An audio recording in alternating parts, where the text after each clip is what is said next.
Last weekend, Christian churches celebrated the Feast of Pentecost, or Coming of the Spirit. The word Spirit is often associated with wisdom.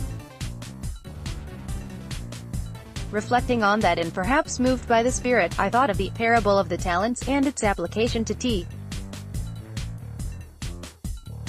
Matthew chapter 25 verses 14 to 30 tells of a master who was leaving his house to travel and entrusted his property to his servants. According to the abilities of each man, one servant received 5 talents, the second servant received 2 talents, and the third servant received 1 talent. The property entrusted to the 3 servants was worth 8 talents. A talent was a significant amount of money.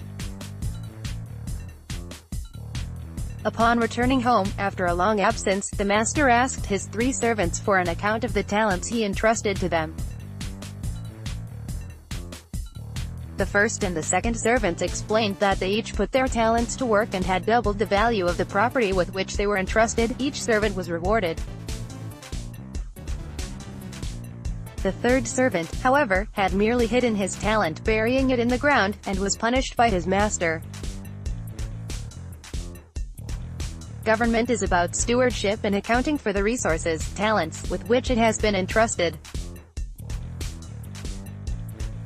It must identify improvements which have resulted from conscious actions, much like the servants in the parable. The parable indicates the importance of a measurable scorecard with which to evaluate the performance of any administration in listing its achievements.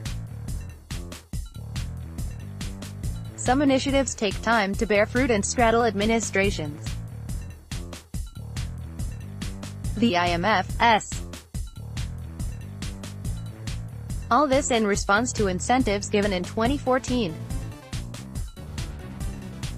It is significant that 2017 was a year of decline and that the IMF cut its growth forecast for 2018 by 90%, from 1.9% to 0.2%.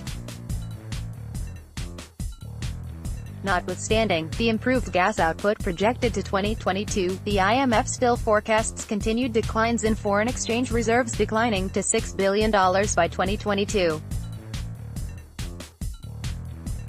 This is a crucial statistic that should be used as a yardstick by itself. Further, each organization projects continuing fiscal deficits, expenditure greater than revenue, through 2021. The construction initiatives included in the last 3 budget speeches have not borne fruit, nor can they revive the economy in time for the elections which will take place between now and 2020. In that context, the most announced during the Prime Minister's visit to China take on special significance, as they are mainly construction-related projects. No doubt they will come with Chinese financing with a promise for local content and technology transfer. But construction activity and asset acquisition generate high demand for foreign exchange.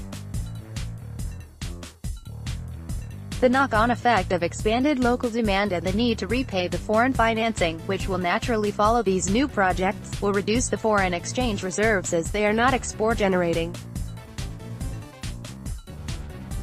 We can, therefore, expect an increase in economic activity in the run-up to the 2020 election, largely associated with construction. But this has no self-sustaining dynamic and has explicit and implicit negative foreign exchange effects. Foreign debts must be repaid. This brings us back to the issue of long-term sustainability and non-energy growth. The growth in manufacturing projected by the finance minister is associated with output improvements in the petrochemical sector. But every other sector, non-energy manufacturing, yachting, the creative arts et al. Continue to decline. To glibly speak of prudent management, turnaround, booming conditions as reckless folly.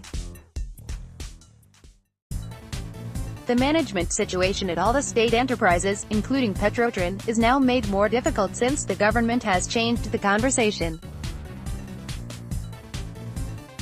The gas sector, therefore, remains the only credible source of growth. But increasing the output of gas in the long term is problematical. The GORTT cultivated a more significant relationship with Venezuela to access its gas reserves, even to the extent of compromising our foreign policy. But obtaining Venezuela's gas became more remote and complicated when the U.S. decided to impose sanctions on Venezuela on May 21. Currently, sanctions restrict commerce with energy, banking and other sectors by U.S. citizens or corporations.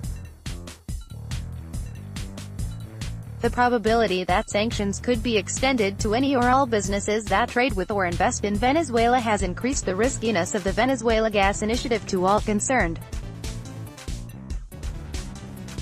We need an enlightened approach to determine policies to treat with what is obviously a deteriorating situation in Venezuela.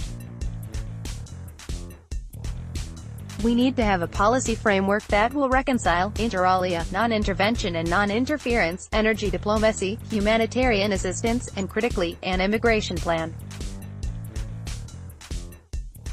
The parable of the talents is a story of measurable success as distinct from the political rhetoric which appeals to our basic instincts of fear and race. Can we show that crime is reduced, social spending is better targeted, the public service more efficient, business is easier to do, healthcare is improved and the education system is producing more learned graduates? Even the Bible recognizes the importance of leadership and management and measurable outcomes. Mariano Brown